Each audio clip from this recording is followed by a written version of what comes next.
Olá pessoal, sejam bem-vindos a mais um vídeo aqui da nossa playlist de suporte da Investida Python, mini curso oferecido pelo IFBA Campus de Vitória da Conquista. No vídeo de hoje, a gente vai estar vendo sobre as principais estruturas de repetição aqui no Python. A gente vai estar vendo como funciona o for, o while e entendendo como que a gente pode utilizar elas no nosso código, até no nosso dia a dia. Então, animados? Bora lá, bora pro código.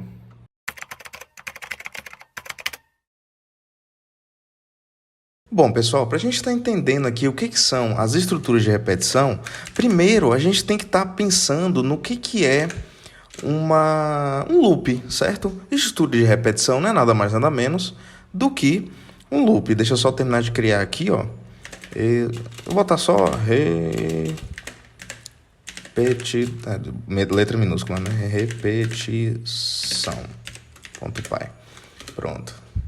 Bom, o loop basicamente repetir aquela coisa quantas vezes for preciso ou quantas vezes a gente quiser, né? Essa informação é importante, essa diferenciação, né? Que a gente vai ver aqui duas estruturas diferentes que seguem esses dois padrões, né?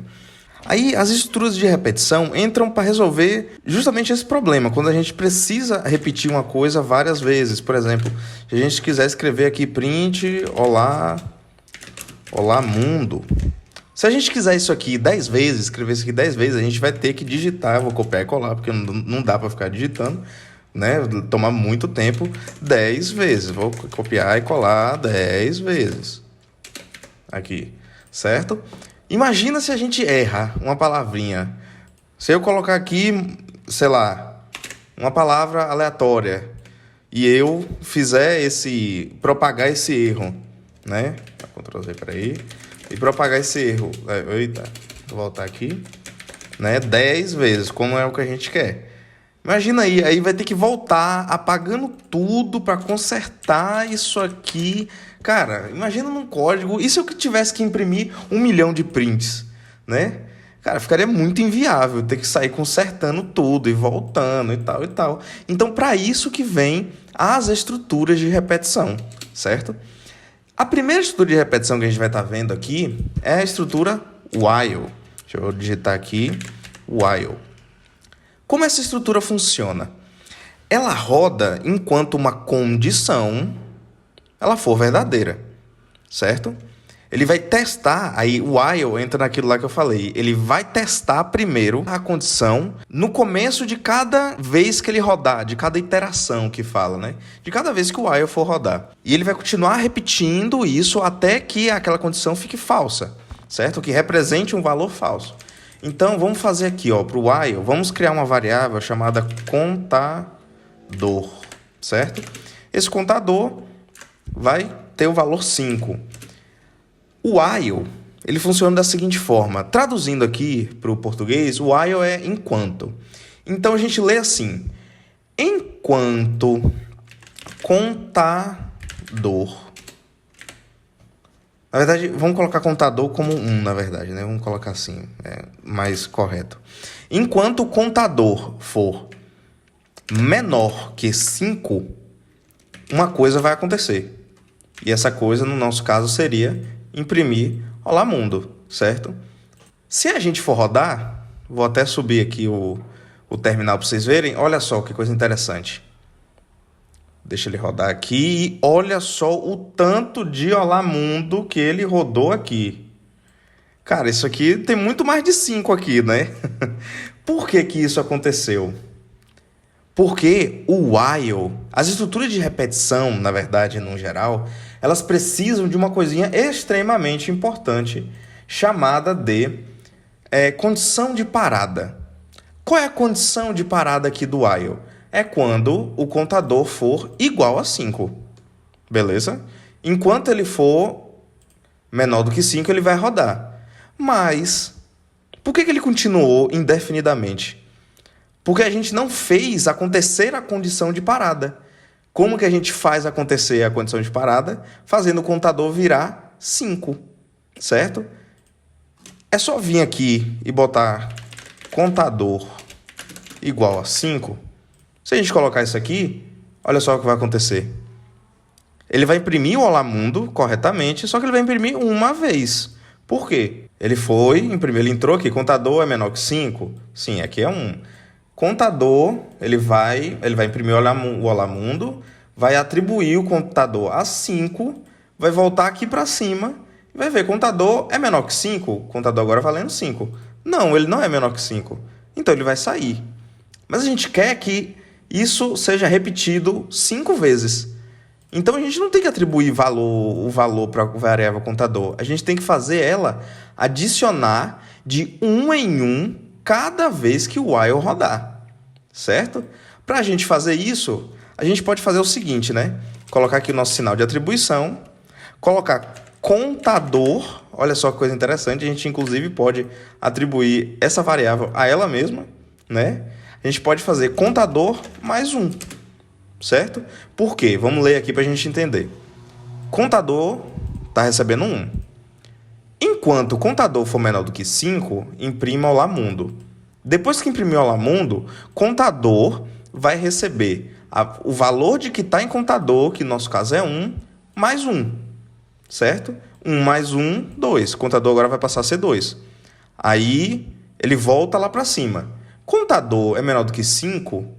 Contador que está valendo 2, né? Não é menor que 5. Então, vamos imprimir o Olá Mundo de novo.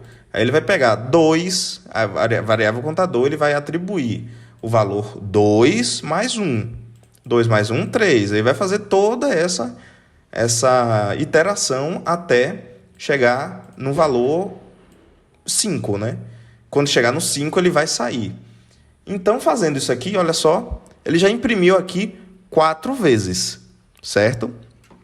4 vezes, como a gente quer 5, se a gente quiser 5 vezes, a gente teria que colocar isso aqui como 0, iniciar o contador como 0. Aí sim, ele vai imprimir as 5 vezes, ou então, a gente coloca aqui como 1 e coloca menor ou igual a 5. Ele também vai imprimir aqui as 5 vezes. E galera, o while é basicamente só isso. Aí, a partir disso, você pode inventar aí várias coisas diferentes, várias lógicas diferentes usando o while como estrutura de repetição. Vamos agora para a nossa segunda estrutura de repetição, que é o for. Vou escrever aqui, for. O for já é uma estrutura de repetição no qual você sabe previamente quantas vezes você quer que uma coisa aconteça. Por exemplo, digamos que a gente quer imprimir lá o nosso Hello World 5 vezes também. Aqui no caso do for, a gente vai fazer o seguinte. O for, traduzindo para o português, é para. Então a gente vai ler assim, para i é uma variável, a gente está criando aqui uma variável, para ir em. Aí a gente vai colocar o seguinte, como a gente quer que o for repita aquele procedimento 5 vezes, a gente vai colocar range 1,6, certo? O que está acontecendo aqui? Olha só. O range, ele vai fazer valores, vai pegar os valores que tem entre 1 e 6, certo? Só que aqui, o 6, nesse caso aqui, o 6 não entra, o 6 não conta aqui, tá? Ele vai pegar os números valendo a partir de 1, vai pegar os números, deixa eu até escrever aqui, 1, 2, 3, 4 e 5. O 6, o range não considera o 6 dessa forma aqui, certo? Ele vai de 1 até 5. Então, para a gente imprimir, a gente só coloca a mesma forma.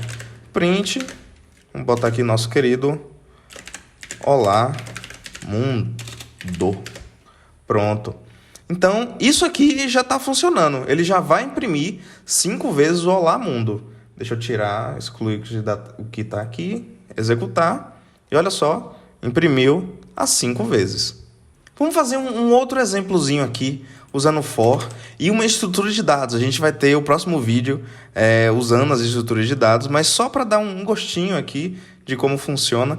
Vamos criar aqui uma lista de frutas, certo? Deixa eu pegar os valores aqui, que eu já tenho digitado aqui na minha colinha. Olha só, a gente tem os valores maçã, banana e laranja. A gente quer imprimir cada elemento que tem aqui dentro dessa lista de frutas, certo? Como funciona isso aqui? Aí já muda um pouquinho, olha só. No for, a gente vai fazer para Vamos criar uma variável chamada fruta, só não fora do plural, colocar aqui, frutas, olha só. Isso aqui ele já vai pegar, ele está fazendo o seguinte, ele está acessando aqui a lista frutas e está pegando cada valor que tem dentro de frutas e armazenando na variável fruta, certo? Então, como é que a gente faz para imprimir? Vamos colocar aqui uma frasinha, eu gosto de... E aqui, galera, a gente vai fazer uma coisinha um pouquinho diferente no print. A gente vai fazer uma forma de imprimir aquilo que a gente quer, certo? Que é usando o print, abre parênteses, F, certo? Esse F aqui de format, para a gente dar um formato diferente ao print, que esse formato é isso daqui, ó. Depois dali, eu gosto de, a gente vai colocar chaves. Olha só que chega, a corzinha tá diferente aqui dentro, né? Não é esse amarelo comum. É essa corzinha aqui, roxa, diferente. Aí a gente vai colocar o que aqui? A variável que a gente quer imprimir, que é fruta. Olha só. Então, o que a gente pensa que vai acontecer? Cada vez que tiver a iteração dentro de frutas, ele vai pegar aquele valor que ele armazenou em fruta e vai imprimir aqui junto com a frase eu gosto de. Então, na hora que a gente rodar, olha só, eu gosto de maçã, a primeira aqui, eu gosto de banana, a primeira aqui, eu gosto de laranja, a terceira, certo? E, galera, são essas as estruturas de repetição mais comuns, tanto no mundo da programação e aqui no Python em si. São as duas estruturas, o for e o while, que vocês mais vão usar aí no dia a dia da programação de vocês.